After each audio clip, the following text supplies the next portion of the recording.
নেতৃত্বে সৌদি আরব। মধ্যপ্রাচ্যে নতুন এক কণ্ঠ উঠে এসেছে, দৃপ্ত, অটল ও ন্যায়ের দাবিতে সোচ্চার। ইসরায়েলি দখলদারিত্বের বিরুদ্ধে আরব ক্রোধের নেতৃত্ব এখন সৌদি আরবের হাতে। রিয়াদ যেন আজ সেই অগ্নিশিখা, যা নীরবতার দেয়াল ভেদ করে বলছে, ফিলিস্তিন আমাদের হৃদয়, এবং হৃদয় কখনো দখল করা যায় না। সৌদি আরবের ভূমিকা একটি দ্বিমুখী তলোয়ারের মতো।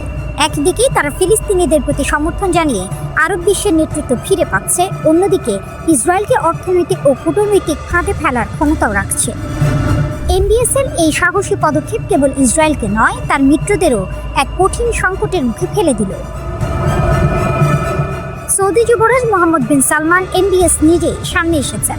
ইসরায়েলি নেসেট যখন দখলকৃত পশ্চিম তীরকে নিজেদের সঙ্গে সংযুক্ত করার দুটি বিল পাশ করল, তখন রিয়াদ গর্জে উঠল।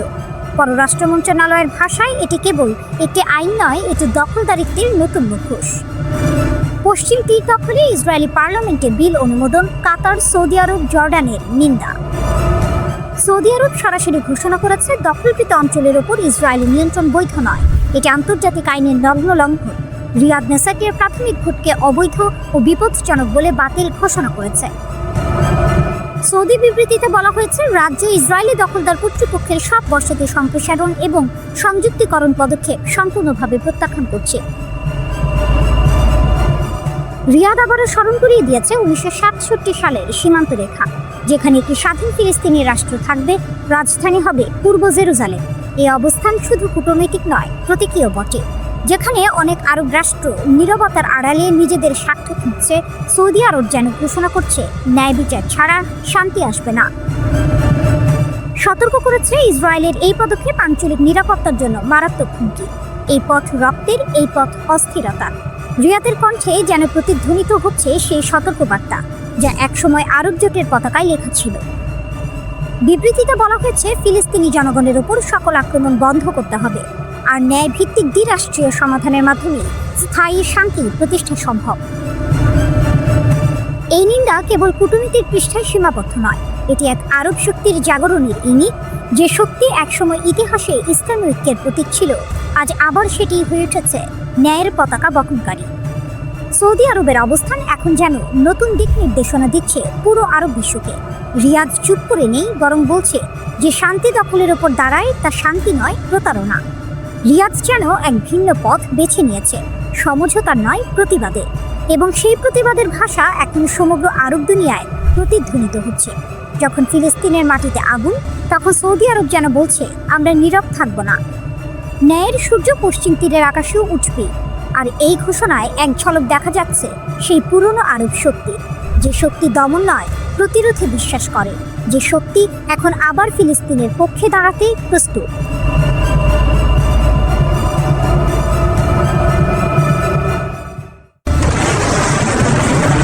নীরবতায় কিছু উঠে আসে। শান্ত পাহাড়ের নিচে, তেহরানের দক্ষিণ পূর্বে, তেলাগান 2 আবার শ্বাস নিচ্ছে। এক নাম যা একসময় গোয়েন্দাদের রাতের ঘুম কেড়ে নিয়েছিল, এক নাম যা মরতে চায় না। 2024 সালের অক্টোবরে ইসরায়েলি যুদ্ধ বিমানের হামলা তালেগান 2কে ধ্বংসস্তূপে পরিণত করেছিল। আগুন, ধোঁয়া, ধ্বংস। বিশ্ব ভেবেছিল এই অধ্যায় শেষ। কিন্তু এবার উপগ্রহ চিত্র বলছে ভিন্ন কথা। নির্মাণ চলছে, পুনর্জন্ম শুরু হয়েছে। বিজ্ঞান ও আন্তর্জাতিক সুরক্ষা ইনস্টিটিউট নিশ্চিত করেছে, তালেগান 2 পুনর্নির্মিত হচ্ছে। প্রাচীন সামরিক কমপ্লেক্সে, যেখানে গোপনীয়তার আবরণ সবসময় ছায়া ফেলে, ধ্বংসের ধুলো ছড়িয়ে পড়েছে নতুন নির্মাণের কাজে, যেন আগের অগ্নি পরীক্ষার স্মৃতি ঢেকে রাখছে। তারপর ভিত্তি, তারপর অট্টালিকা। অগস্ট মাসে 45x17 মিটার বিশাল খিলানযুক্ত ভবন উত্থিত হয়েছে। পাশে 2টি ছোট ভবন এবং একটি নতুন খিলানযুক্ত কাঠামো, ধুলো আর দৃঢ়তার প্রতীক। বিশেষজ্ঞরা বলছেন, এটি সাধারণ পুনর্গঠন নয়, বিস্ফোরণ প্রতিরোধী দেয়াল, শক্তিশালী ছাদ, সামরিক নির্ভুলতা। একটি দুর্গ, একটি সাইট যা একবার বিমান হামলায় ধ্বংস হয়েছিল, এবার আরও শক্তিশালীভাবে উঠেছে। তালেগান 2 ছিল ইরানের গোপন AMAD পরিকল্পনার মূল কেন্দ্র। পারমাণবিক ওয়ারহেডের জন্য উচ্চ বিস্ফোরক ট্রিগার পরীক্ষা এখানেই হতো। এটি কখনো আন্তর্জাতিক পরিদর্শনের আওতায় আসেনি, গোপন, সুরক্ষিত, অস্বীকারযোগ্য। 2003 সালে AMAD প্রকল্প বন্ধ হওয়ার পর পশ্চিমা বিশ্বের নিঃশ্বাস চলছিল, কিন্তু গোয়েন্দারা জানিয়েছিলেন কার্যকলাপ আবার শুরু হয়েছে। অক্টোবরে ইসরায়েলি আক্রমণ সেই সতর্কবাণীকে চ্যালেঞ্জ করেছিল। তাদের প্রতিশোধ ছিল স্পষ্ট, তবুও ধ্বংসের ছাই থেকে এখন আবার কিছু উঠে আসছে।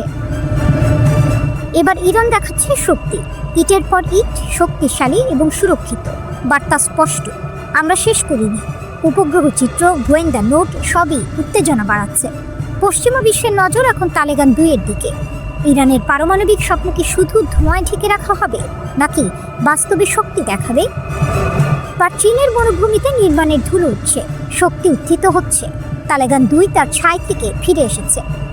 প্রশ্ন রয়ে যাচ্ছে, ইরান কি শান্তির জন্য নির্মাণ করছে, নাকি শক্তি প্রদর্শনের জন্য প্রস্তুতি নিচ্ছে?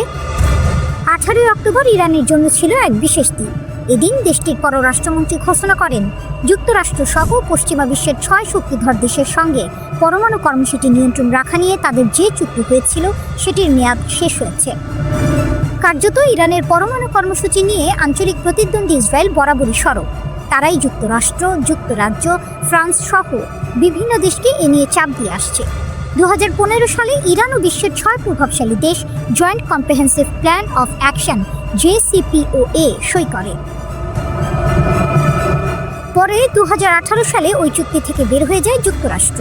চুক্তি অনুযায়ী ইরান যাতে পারমাণবিক অস্ত্র তৈরি করতে না পারে সেজন্য পরমাণু সমৃদ্ধকরণের একটি সীমা টেনে দেওয়া হয়।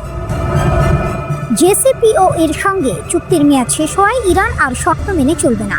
ইরান অবাধে তাদের পারমাণবিক কর্মসূচি চালিয়ে যেতে পারবে। সেই সঙ্গে পরমাণু সমৃদ্ধকরণের সীমাও থাকছে না, যা ইরানকে পরমাণু অস্ত্র তৈরিরও সুযোগ করে দিতে পারে।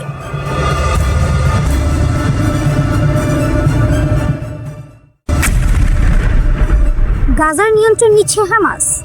বিশ্বাসঘাতক নিধন অভিযান, বিশ্ব শক্তির নীরবতা ও ট্রাম্পের ধমক। গাজা, ফিলিস্তিন। যুদ্ধবিধ্বস্ত গাজা উপত্যকায় এখন এক নতুন ধরনের আতঙ্ক বিরাজ করছে। ইসরায়েলি বাহিনীর সঙ্গে দীর্ঘ লড়াইয়ের পর ফিলিস্তিনি স্বাধীনতাকামী গোষ্ঠী হামাস এখন নিজেদের অভ্যন্তরীণ ক্ষমতাকে মজবুত করতে মরিয়া। আর এর বলি হচ্ছে সেই সব বিশ্বাসঘাতক এবং সশস্ত্র গোষ্ঠী। হামাস পরিচালিত গাজার স্বরাষ্ট্র মন্ত্রণালয় এক সবচেয়ে বড় অভিযানের ঘোষণা দিয়েছে, যার লক্ষ্য উপত্যকায় কাজ করে যাওয়া অবশিষ্ট সশস্ত্র গ্যাংগুলিকে ভেঙে ফেলা। সূত্র জানিয়েছে, 10 অক্টোবর থেকে হামাস যোদ্ধারা গাজার অভ্যন্তরে তথাকথিত ইসরায়েল সমর্থিত গ্যাং এবং মিলিশিয়াদের হত্যাকাণ্ড তীব্রতর করেছে। এই দলগুলি যেমন ইসরায়েলের সাথে যুক্ত বলে পরিচালিত দগমুশ গোষ্ঠী বা উত্তর গাজার পপুলার আর্মি এবং পূর্ব রাফার পপুলার ফোর্সেস IDF থেকে অস্ত্র ও লজিস্টিক সহায়তা পায় বলে হামাসের অভিযোগ। গাজার নিরাপত্তা সূত্রগুলি এই বিদ্রোহীদের দেখছে এমন উপাদান হিসেবে যাদের মার্কিন যুক্তরাষ্ট্র হামাসের কর্তৃত্বকে দুর্বল করার জন্য ব্যবহার করতে পারে। হামাসের মতে এই সহযোগী গ্যাং সদস্যরা অপহরণ, হত্যা, নাশকতা এবং ইসরায়েলি বাহিনীর জন্য সশস্ত্র আবরণ সরবরাহের মতো কাজে জড়িত। হামাসের এই বিশ্বাসঘাতকদের হত্যা অভিযান যুদ্ধবিধ্বস্ত ছিটমহল জুড়ে পূর্ণ নিয়ন্ত্রণ ও স্থিতিশীলতা পুনরুদ্ধারের জন্য এক কঠোর পদক্ষেপ। হামাসের এই অভ্যন্তরীণ শুদ্ধি অভিযান যখন তুঙ্গে, তখন আন্তর্জাতিক রাজনীতিতে এক অপ্রত্যাশিত মোড় দেখা দিয়েছে। হামাস কেবল ইসরায়েল নয়, আরব বিশ্বের কিছু অংশ এবং এমনকি মার্কিন যুক্তরাষ্ট্রকেও সরাসরি চ্যালেঞ্জ জানাচ্ছে। তারা যেন একাই নিজেদের নিয়ন্তা হওয়ার শপথ নিয়েছে। এই পরিস্থিতিতে মার্কিন প্রেসিডেন্ট ডোনাল্ড ট্রাম্পের মন্তব্য নতুন করে উত্তেজনা সৃষ্টি করেছে। যদিও তিনি প্রাথমিকভাবে হামাসের গ্যাং দমনের পদক্ষেপকে খুব খারাপ লোক নির্মূলের কাজ বলে সম্মতি জানিয়েছিলেন, চুক্তি ভঙ্গ এবং নিরীহ মানুষ হত্যার অভিযোগ উঠলে তার সুর পাল্টায়। ট্রাম্প এক কথোপকথনে হামাসকে তীব্র ভাষায় হুমকি দেন, স্পষ্টতই ইঙ্গিত দেন যে মার্কিন বাহিনী সরাসরি না গেলেও খুব কাছের মানুষ আছে যারা ভেতরে যাবে, তবে আমাদের তত্ত্বাবধানে। এই মন্তব্যে এক শীতল বার্তা ছিল, হামাসকে তার শর্তেই চলতে হবে, নতুবা আন্তর্জাতিক হস্তক্ষেপের জন্য প্রস্তুত থাকতে হবে। হামাসের শক্তি, টানেলের গভীরে গোপন ফিসফিসানি। এই রক্তক্ষয়ী সংঘাতের মধ্যেও হামাসের শক্তি নিয়ে প্রশ্ন জাগে।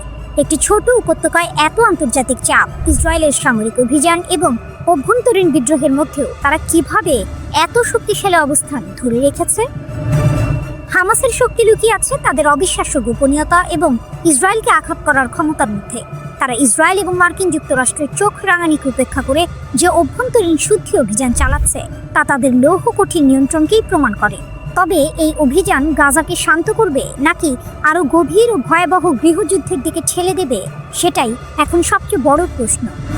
ইসরায়েল ও আমেরিকা থেকে নজর সরিয়ে হামাস কি এখন গাজাকে নিজেদের দুর্ভেদ্য দুর্গ হিসেবে পুনর্নির্মাণ করছে, যেখানে তাদের কথার বাইরে দ্বিতীয় কোনো কথা বলার সাহস কারও থাকবে না?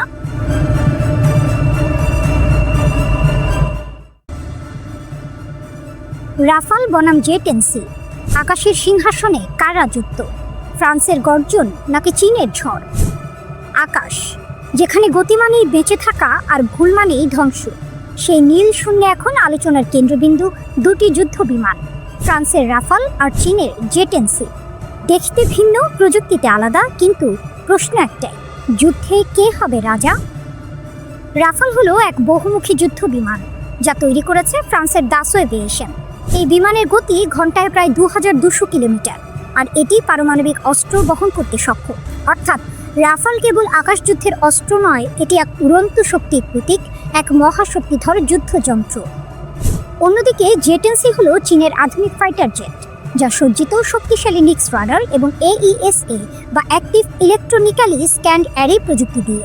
এটি চীনের সামরিক প্রযুক্তির নতুন দিগন্ত খুলে দিয়েছে।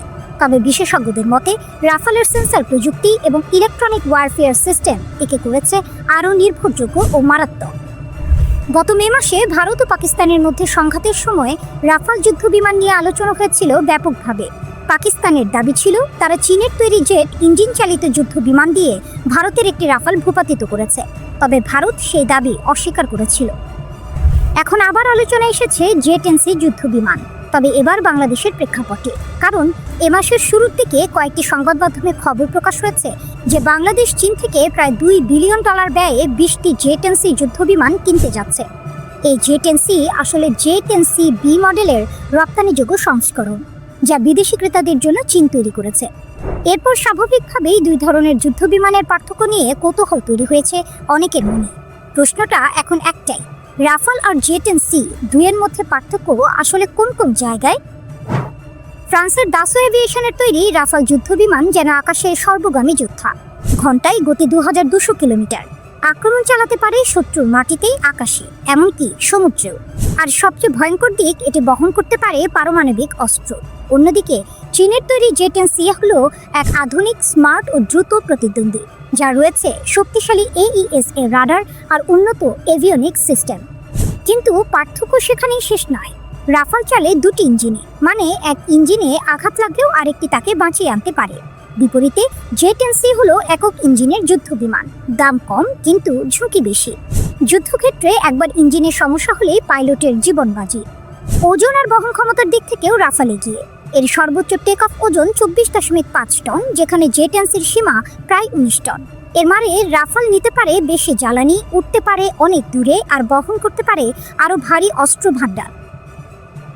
দূরপাল্লার যুদ্ধে কে এগিয়ে? রাফালকে ধরা হয় লং রেঞ্জ যোদ্ধা, যে শত্রুকে অনেক দূর থেকেই ধ্বংস করতে পারে, আর জেট-এনসি কার্যকর মিড রেঞ্জ লড়াইয়ে। তবে জেট-এনসির হাতে আছে ভয়ঙ্কর অস্ত্র, PL-15 মিসাইল, যা চোখে দেখা যায় না এমন লক্ষ্যেও আঘাত হানতে পারে। এই মিসাইল নিজেই রাডার চালিয়ে লক্ষ্য খুঁজে নেয়, তাই রাফালের মতো প্রতিপক্ষকেও ভোগাতে পারে অনেক দূর থেকে। তবে ফরাসি রাফালকে আলাদা করেছে এর ইলেকট্রনিক ওয়ারফেয়ার সিস্টেম স্পেকট্রা। এটি শুধু শত্রু রাডার এড়াতেই নয়, বরং তাদের যোগাযোগও জ্যাম করে দিতে পারে। বিশ্লেষকরা বলেন রাফালের স্পেকট্রা সিস্টেম বিশ্বের অন্যতম উন্নত যুদ্ধ প্রযুক্তি। রাফালে রয়েছে 14টি হার্ড পয়েন্ট, যেখানে ট্যাঙ্ক, মিসাইল, ক্রুজ অস্ত্র সব একসাথে বহনযোগ্য। জেট-এনসি যদিও প্রযুক্তিতে এগিয়ে আসছে, তবুও যুদ্ধক্ষেত্রের অভিজ্ঞতায় পিছিয়ে। রাফাল ইতিমধ্যে লিবিয়া, সিরিয়া ও আফ্রিকার যুদ্ধক্ষেত্রে পরিচিত। জেট-এনসি এখনও তুলনামূলক নতুন মুখ।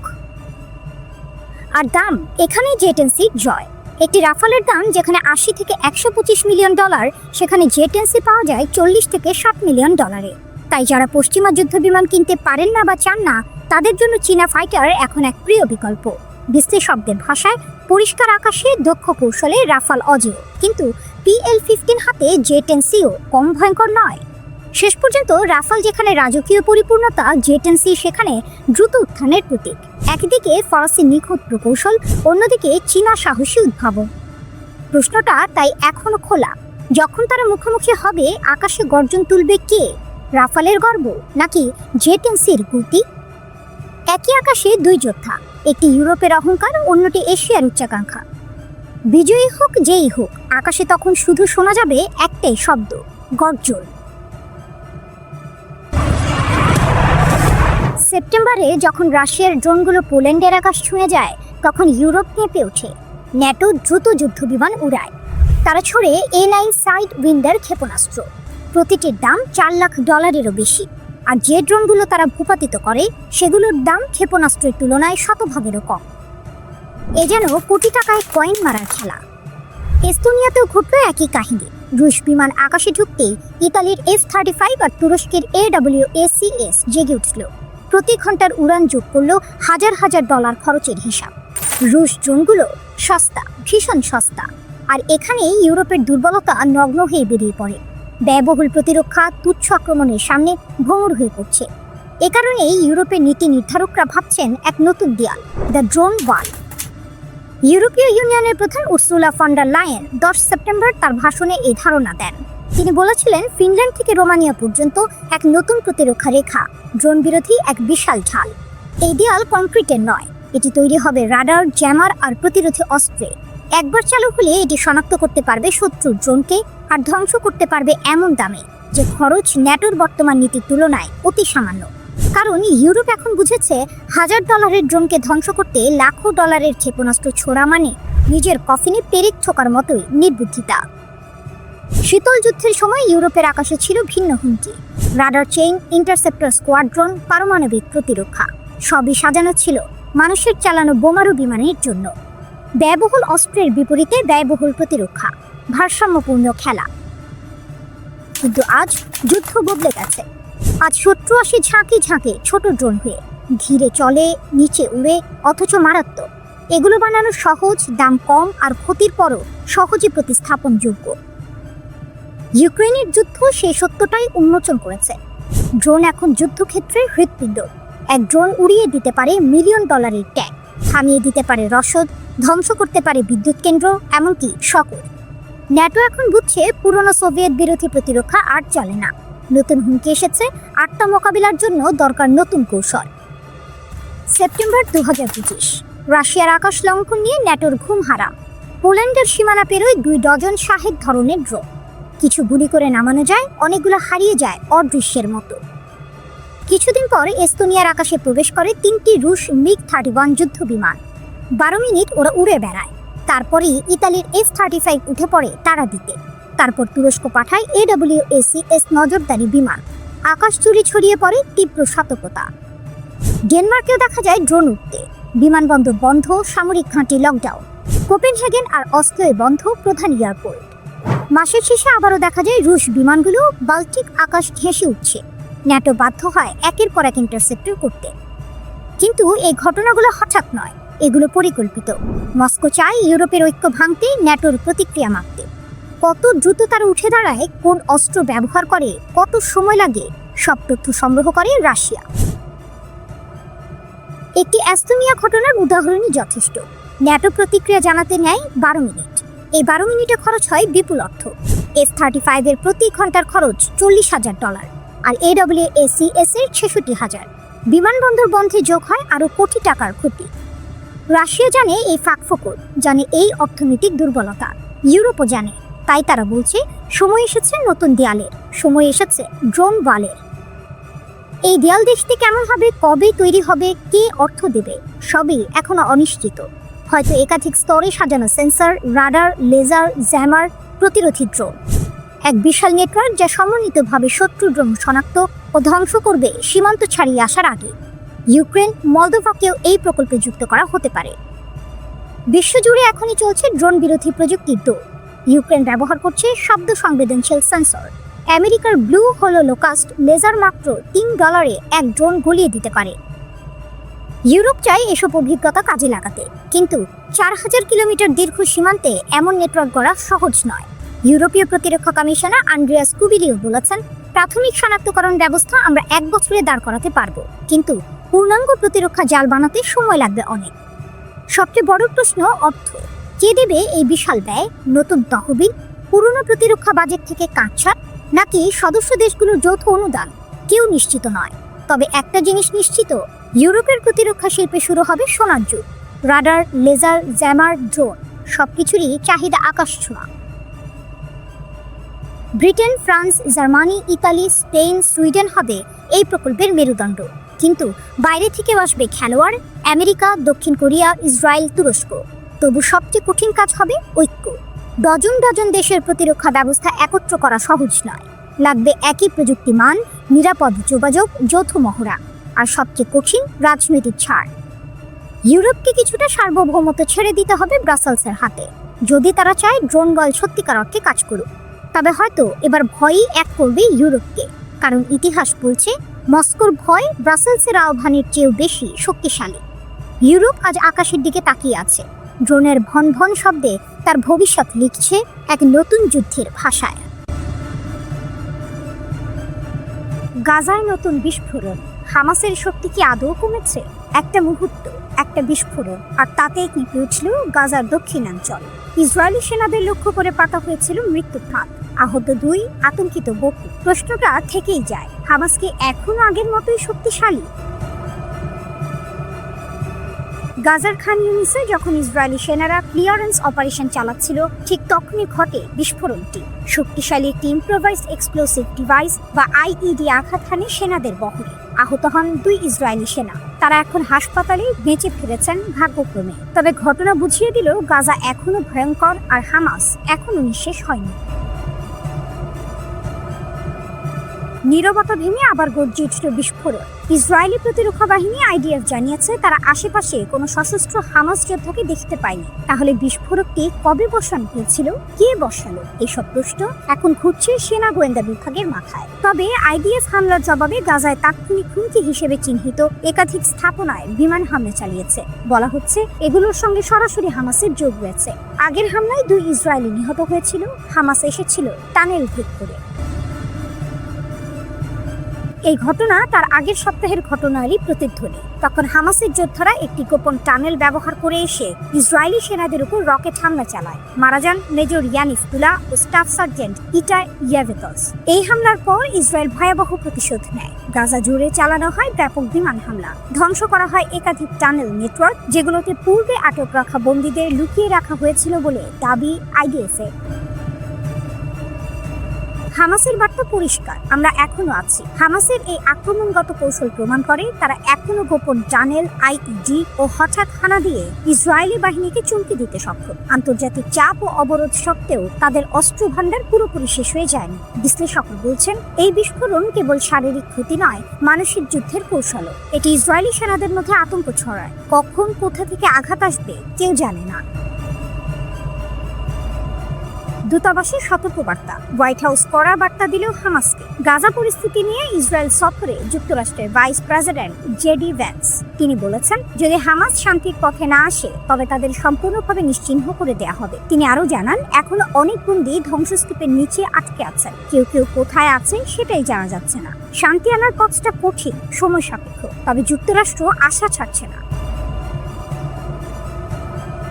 গাজা এখন বারুদের ডিব্বা, হামাসের ছায়া এখনো ঘন। যদিও আন্তর্জাতিক মহল চেষ্টা করছে যুদ্ধ থামাতে, তবে গাজার বিস্ফোরণ বার্তা দিচ্ছে শান্তি এখনো অনেক দূর। হামাস হয়তো আঘাতের পর পালিয়ে যাচ্ছে, কিন্তু তারা এখনো আছে ছায়ার মতো, নিঃশব্দ, প্রস্তুত আরেক বিস্ফোরণের জন্য। তেল আবিবের বুকে মোসাদের গোপন আস্তানা ফাঁস। ইরানের গুপ্তচরদের বিস্ময়কর অভিযানে স্তব্ধ ইসরায়েল। তেল আবিবের রোদে যখন দিনটা ছিল একেবারে স্বাভাবিক, তখন হঠাৎই এক ঝলক খবর কাঁপিয়ে দিল গোটা ইসরায়েল। ইরানের গোয়েন্দা সংস্থা দাবি করেছে তারা উন্মোচন করেছে মোসাদের গোপন লিস্ট, সেই রহস্যময় আস্তানা যেখানে থেকে চালানো হতো তথ্যযুদ্ধ, ষড়যন্ত্র আর প্রচারণা। ইসরায়েলি নিরাপত্তা বৃত্তে যেন বজ্রপাতের মতো পড়ল এই সংবাদ। ইরানের রাষ্ট্রীয় গণমাধ্যম জানিয়েছে তেহরানের বিশেষ গোয়েন্দারা তেল আবিবের ভেতরে মোসাদের কথিত সহযোগীদের অবস্থান প্রকাশ করেছে। অভিযানের মূল লক্ষ্য ছিল লন্ডন ভিত্তিক ইরান ইন্টারন্যাশনাল চ্যানেলের সঙ্গে যুক্ত ব্যক্তিরা, যাদের ইরান দীর্ঘদিন ধরে তথ্যযুদ্ধের সৈনিক হিসেবে বিবেচনা করে আসছে। রাষ্ট্রীয় টেলিভিশনে প্রচারিত ভিডিওতে দেখা যায় বেশ কয়েকজন সাংবাদিক, বিশ্লেষক ও সম্প্রচারকের ছবি, বাড়ির ঠিকানা ও চলাফেরার পথ। তাদের মধ্যে ছিলেন বাবুক এশাকি, যাকে ট্র্যাক করা হয়েছে তেল আবিবের দক্ষিণের হোলনের দেগানিয়া স্ট্রিটে। যেখানে চ্যানেলের একটি মূল ঘাঁটি বলে দাবি করেছে ইরানি গোয়েন্দারা। আরেক নাম মীর জাভেদ আনভার, যিনি নিয়মিতভাবে ইরান ইন্টারন্যাশনালের অতিথি হিসেবে উপস্থিত হন। প্রতিবেদনে বলা হয়েছে তিনি তেল আবিবেই বসবাস করতেন। আরও চমকপ্রদ তথ্য উঠে এসেছে। তালিকায় রয়েছে মেনাশে আমির, 1979 সাল থেকে ইসরায়েলে বসবাসকারী ইরানি বংশোদ্ভূত এক ব্রডকাস্টার। ইরানি মিডিয়া তাকে বর্ণনা করেছে সব ঘোষিত জায়ানবাদী, যাকে নাকি মোসাদ বহু বছর আগে নিয়োগ করেছিল। শুধু তাই নয়, ইরানি প্রতিবেদন উঠে এসেছে ইসরায়েলি সামরিক মুখপাত্র কামাল পেনাসিরের নামও। তাকে নজরদারিতে রাখা হয়েছে বলে জানিয়েছে ইরানের রাষ্ট্রীয় সংবাদ মাধ্যম। প্রেস টিভির এক প্রতিবেদনে দাবি করা হয়েছে মোসাদ প্রায়ই বিদেশি মিডিয়া নেটওয়ার্ক ব্যবহার করে ইরানের বিরুদ্ধে প্রচারণা চালায়। ইরানের পক্ষ থেকে অভিযোগ, ইরান ইন্টারন্যাশনাল আসলে কোনো সংবাদ মাধ্যম নয়, বরং ইহুদিবাদী শাসনের মুখপাত্র, যারা গাজা যুদ্ধের সময় ইসরায়েলি বয়ান ছড়িয়ে দিয়েছে এবং তেহরানের অভ্যন্তরে অস্থিরতা উস্কে দিয়েছে। তেহরান জানিয়েছে এই প্রকাশ কেবল নাম ফাঁস নয়, এটি এক গোয়েন্দা প্রতিশোধের বার্তা, যা প্রমাণ করে ইরানের প্রযুক্তিগত ও মানব গোয়েন্দা ক্ষমতা কত গভীরে পৌঁছে গেছে। বিশ্লেষকরা বলছেন, ইরানের এই পদক্ষেপ নিছক তথ্যযুদ্ধ নয়, বরং এটি ইসরায়েলের অভ্যন্তরে নিরাপত্তার প্রাচীর ভেঙে ফেলার এক মনস্তাত্ত্বিক আঘাত। যে দেশে গোয়েন্দা সংস্থা মোসাদকে পৃথিবীর অন্যতম শক্তিশালী ধরা হয়, সেই তেল আবিবেই এখন আতঙ্ক। কে কার জন্য কাজ করছে, কে কাকে নজর রাখছে। ইরানের রাষ্ট্রত্ব প্রেস টিভি তাদের প্রতিবেদনে বলেছে, তেল আবিবের গভীর রাষ্ট্র এখন উন্মুক্ত, মুখোশ ছিঁড়ে গেছে। আর এই ঘোষণার পর থেকেই ইসরায়েলি প্রশাসন ও গণমাধ্যমে এক নিঃশব্দ বিশৃঙ্খলা। কেউ মুখ খুলছে না, কেউ ব্যাখ্যা দিচ্ছে না। তেহরান এখন ঘোষণা দিচ্ছে তথ্যযুদ্ধের ময়দানে ইরানি বিজয়ী। একটি গোপন ফাইল খুলে দিয়ে তারা যেন বলছে, যেখানেই শত্রু লুকাবে সেখানে পৌঁছে যাবে ইরানের চোখ। এই ঘটনায় এখন নতুন করে উত্তেজনা ছড়িয়েছে মধ্যপ্রাচ্যে। ইসরায়েলের কূটনৈতিক বৃত্তে আলোচনার কেন্দ্রে একটাই প্রশ্ন, যদি ইরান তেল আবিবের ভেতরে ঢুকে মোসাদের ছায়া ধরতে পারে, তাহলে আর কি বাকি রইল? রহস্য, আতঙ্ক আর শক্তির এক অনিবার্য বার্তা রেখে গেল এই অভিযান। তেহরান যেন প্রমাণ করল, যুদ্ধ শুধু রণাঙ্গনে নয়, তথ্যের দুনিয়াতেও জয় করা যায়।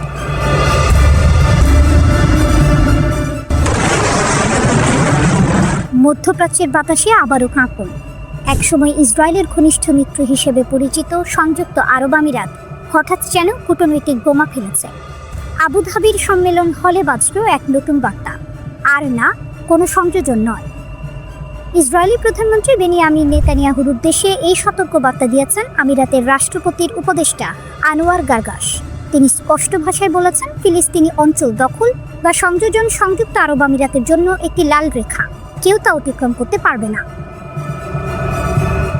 উপসাগরীয় শীর্ষ সম্মেলনে গারগাশের বক্তব্য যেন কূটনীতির মঞ্চে বজ্রপাতের মতো প্রতিধ্বনিত হয়। তিনি বলেন, ফিলিস্তিন ইস্যুতে দীর্ঘদিন ধরে যে কঠোর দৃষ্টিভঙ্গি চলছে, সেটি এখন পুরনো, অচল এবং বিপজ্জনক। সর্বাধিকবাদ বা উগ্র অবস্থান দুই পক্ষকেই ব্যর্থ করেছে। এখন দরকার বাস্তবসম্মত সমাধান। তার বক্তব্যে একদিকে ইসরায়েলকে সতর্ক বার্তা, অন্যদিকে ফিলিস্তিনি নেতৃত্বকেও পরোক্ষ বার্তা। উভয় পক্ষকেই তাদের আঁকড়ে ধরা অবস্থান থেকে সরে আসতে হবে। সরাসরি সংঘাতের পথে হেঁটে কেউ কিছু পায়নি। এই মন্তব্য যেন এক বৈপ্লবিক সুর তোলে আরব বিশ্বের রাজনৈতিক অঙ্গনে। কারণ সংযুক্ত আরব আমিরাত সেই দেশ যারা 2020 সালে আব্রাহাম চুক্তির মাধ্যমে ইসরায়েলের সঙ্গে সম্পর্ক স্বাভাবিক করেছিল। আর আজ সেই একই আমিরাত বলছে, স্বাভাবিকীকরণ মানে অন্ধ সমর্থন নয়। গারগাশ আরও বলেন, আমরা ফিলিস্তিনি অঞ্চলে যে কোনো সংযোজনের বিরুদ্ধে কঠোর। ইসরায়েলের সঙ্গে সম্পর্ক আমাদেরকে প্রভাব খাটানোর সুযোগ দিয়েছে, আমরা তা ব্যবহার করব। তার এই মন্তব্যে আন্তর্জাতিক মহলে নতুন প্রশ্ন উঠেছে, তবে কি আব্রাহাম চুক্তির মজবুত বন্ধন ফাটল ধরছে?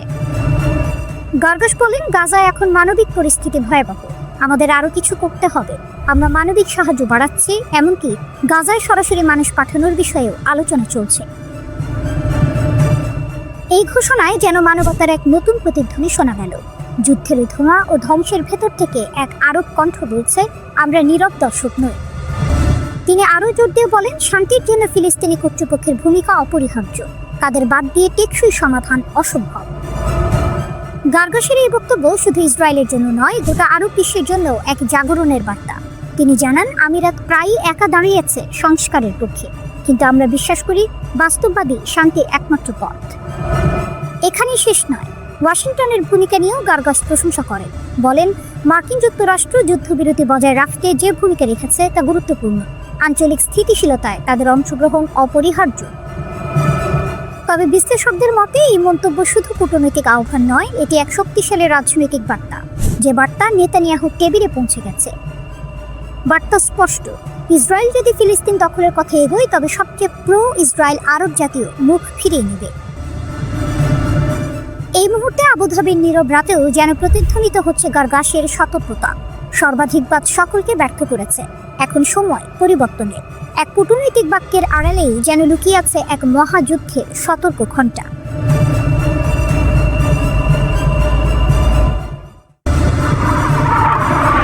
তেহরানের আকাশে যেন আবার আগুনের গন্ধ। ধুলো আর বারুদের মাঝে ভেসে উঠেছে এক ঘোষণার প্রতিধ্বনি, যদি তারা আবার আক্রমণ করে আমরা নরক খুলে দিব।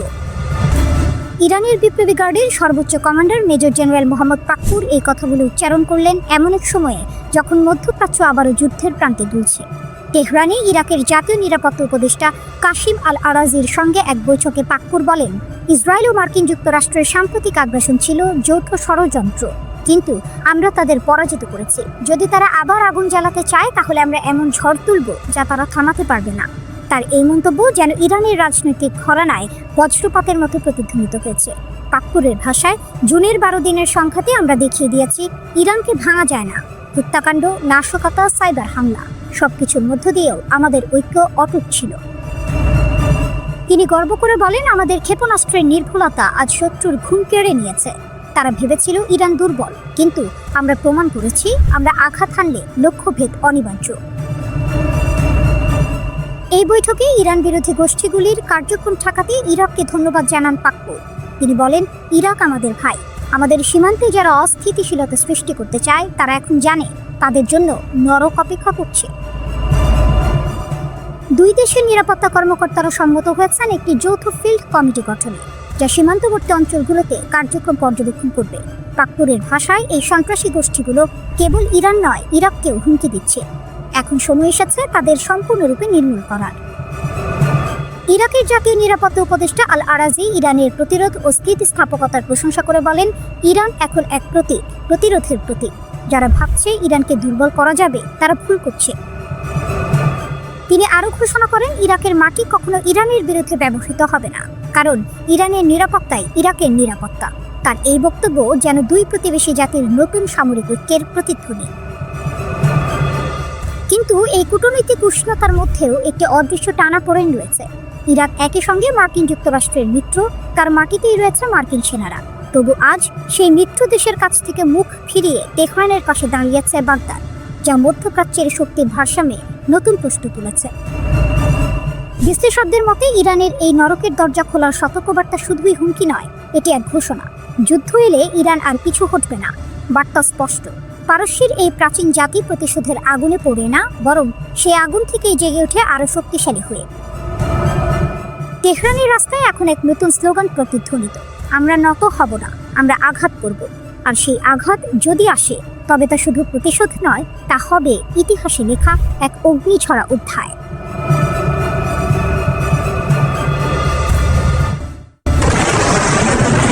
গাজা যুদ্ধের 2 বছর পরেও হামাসের অদম্য শক্তি। 2 বছরের অব্যাহত সংঘাতের পরও গাজার আকাশে একটি নামকরা সংকেত, হামাস এখনও শক্তিশালী। ইসরায়েলের সেনাবাহিনী দাবি করেছে 22,000 যোদ্ধা নিহত হলেও হামাসের হাতে এখনও প্রায় 20,000 অভিজ্ঞ যোদ্ধা আছে। 7 অক্টোবর 2023 হামলার আগে হামাসের শক্তি ছিল প্রায় 30,000 যোদ্ধা, 5টি ব্রিগেডে ভাগ করা। আইডিএফ এর তথ্যানুযায়ী হামাসের বাহিনী 24টি ব্যাটালিয়ন এবং প্রায় 140টি ছোট কোম্পানি নিয়ে গঠিত ছিল। এটি শুধু সংখ্যা নয়, এটি হলো পরিকল্পনা, সংগঠন এবং যুদ্ধ প্রস্তুতির এক জটিল কাঠামো। ইসরায়েল দাবি করেছে যে গাজা যুদ্ধের সময় তারা 22,000 জনেরও বেশি হামাস যোদ্ধাকে হত্যা করেছে। তবুও ক্ষয়ক্ষতি সত্ত্বেও হামাস নতুন সদস্য নিয়োগ করেছে। যদিও আইডিএফ তাদের দুর্বল প্রশিক্ষিত বলে বর্ণনা করেছে, বাস্তবতা হচ্ছে এই নতুন যোদ্ধারা আগের চেয়ে আরও ফুরফুরে এবং প্রস্তুত। গত বছর ইসরায়েলি সেনারা স্পষ্ট করে বলেছিল যে হামাস এখন একটি গেরিলা গোষ্ঠী, প্রচলিত সামরিক বাহিনী নয়। এরা আক্রমণ করে, চাপে রাখে এবং অপ্রত্যাশিত সময়ে আঘাত হানতে সক্ষম। হামাসের শক্তি শুধু মানুষে সীমাবদ্ধ নয়, তাদের কাছে শত শত রকেট আছে, যার মধ্যে অনেকগুলি মধ্য ইসরায়েলের গভীরে আঘাত করতে সক্ষম।